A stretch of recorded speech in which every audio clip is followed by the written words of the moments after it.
مولانا یوسف زئی کا ٹویٹ آپ نے پڑھا ہوگا فلسطین کے معاملے میں. ہندوستان کا ایک مسلمان شاعر تھا جس نے ایک مشاعرے میں کہہ دیا کہ سرکار چور ہے، حکومت چور ہے.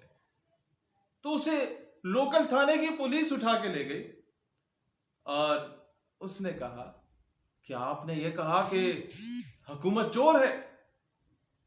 اس نے کہا جی جناب، میں نے کہا آپ پہ دہشت گردی کا پرچہ ہوگا. اس نے کہا میں نے یہ تو کہا کہ حکومت چور ہے، یہ تھوڑی نہ کہا کہ پاکستان کی حکومت چور ہے یا ہندوستان کی حکومت چور ہے یا افغانستان کی حکومت چور ہے. تو وہ بچ نکلا. مولانا یوسف زئی نے بھی کوئی اسی طرح کا ٹویٹ کیا کہ معاملہ خراب ہے، معاملہ ٹھیک ہونا چاہیے. یہ نہیں بتایا کہ معاملہ کس نے خراب کیا، کیوں خراب کیا، دہشت گرد کون ہے، ظالم کون ہے، مظلوم کون ہے، خون کس کا بہ رہا ہے، خون بہانے والے دہشت گرد کون ہے. پوری ٹویٹ میں ایک مرتبہ بھی اسرائیل کا نام نہیں لیا گیا. پوری ٹویٹ میں ایک مرتبہ بھی نہیں کہا گیا کہ ظلم مسلمانوں پہ ہو رہا ہے. کیوں؟ کیونکہ ڈالر رک جائیں گے. اس ٹویٹ کے بعد بھی اگر اسرائیل یا امریکہ جو اسے امریکہ سے یا برطانیہ سے ڈالر مل رہے ہوتے ہیں اس کے باپ کو، اس کو نہیں، اس کے باپ کو، تو وہ جب وضاحت کے لیے پوچھیں گے تو جواب ہوگا کہ جناب ہم نے یہ ضرور کہا کہ معاملہ خراب ہے.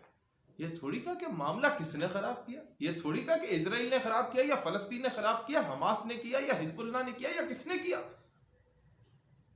یہ وہ لوگ ہیں جن کو آپ لوگ سر پہ چڑھاتے ہیں، نوبل پرائز ملواتے ہیں، اور اس کے بعد آپ کی عزت کو بین الاقوامی منڈی میں فروخت کرنے والے بھی یہی لوگ ہوتے ہیں. آپ کے ملک کی افواج کے بارے میں کتاب میں لکھنے والے کہ جناب یہ کریکٹر لیس ہیں، وہ بھی یہی لوگ ہوتے ہیں. اپنی کتابوں میں لکھنے والے کہ نعوذ باللہ داڑھی والے شخص کو دیکھ کے مجھے جو ہے وہ فرعون یاد آ جاتا ہے، وہ بھی یہی لوگ ہیں. لیکن مسئلہ یہ ہے تہمت لگا کے ماں پہ جو دشمن سے داد لے، ایسے سخن فروش کو مر جانا چاہیے. لیکن مرنا ہم جیسے لوگوں کو پہلے چاہیے جو ان کو خامخواہ بت بنا کے ان کی پرستش کرنے لگ جاتے ہیں. مغرب آپ کو صرف دوائیاں بنا کے نہیں دیتا بھائی، مغرب آپ کو صرف سائنس اینڈ ٹیکنالوجی کے اعلیٰ قسم کے آلات بنا کے نہیں دیتا بھائی جان. مغرب آپ کو مستقبل کی قیادت بھی بنا کے دینے لگ گیا. میرے الفاظ لکھ لو آج. اگر ان 2 نمبر لوگوں کو جو اپنے بچوں کو فروخت کر دیتے ہیں مغرب کے آگے، اور اس کے بعد ڈائریکٹلی ٹویٹس ہو رہی ہیں جناب پاکستان میں یہ ہو گیا، فوج کدھر ہے، حکومت کدھر ہے، directly D G I S P R کو رگڑا. ویری گڈ یار. اور یار اسی طریقے سے اسرائیل کے آرمی چیف کو نہ رگڑا دو، اس کے کسی چھوٹے موٹے صوبیدار، حوالدار، لانس نائک کوئی رگڑا دے دو بھائی. بتا دو کہ وہ دہشت گردی کر رہا ہے مظلوم لوگوں کو. بتا دو کہ جناب بچوں پہ تیزاب پھینکا جا رہا ہے. بتا دو کہ جناب عورتوں کے سر سے کس طریقے سے عبائی دوپٹے کھینچے جا رہے ہیں. بتا دو کہ جناب کس طریقے سے معصوم بچوں کو دیکھتے ہوئے، جانتے بوجھتے ہوئے ان کے اوپر گولیاں چلائی جا رہی ہیں. لیکن نہیں بتائیں گے. لکھ لو میرے الفاظ، اس ذہنی غلامی سے نہ نکلے.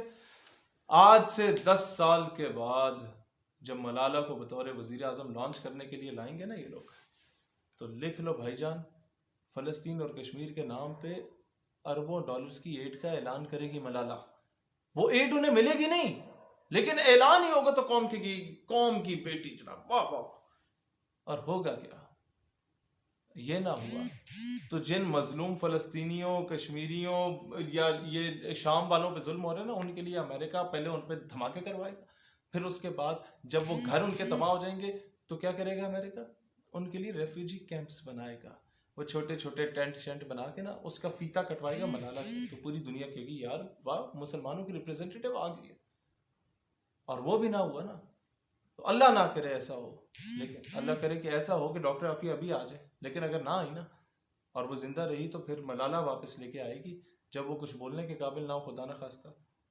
تو ملالہ کو قوم کی بیٹی بنا کے قوم کے سامنے رکھ دیا جائے گا اور یہ قوم انواع جا کے اس کو الیکٹ کرے گی. اور پھر کیا ہوگا؟ وہ کوئی ایک سٹیٹمنٹ بھی آپ کی آئیڈیالوجی کے اگینسٹ نہیں دے گی، وہ بڑی پیاری پیاری باتیں کرے گی، لیکن آئین اور قانون ایسا بنا دیا جائے گا کہ پھر آپ آزاد ملک میں رہتے ہوئے بھی آزاد تصور نہیں کریں گے خود کو. جس بیس پہ ملک بنا تھا اس بیس پہ نہیں چلے گا. جاگو مسلمانوں، جاگو پاکستانیوں، پاکستان ہمیشہ زندہ باد.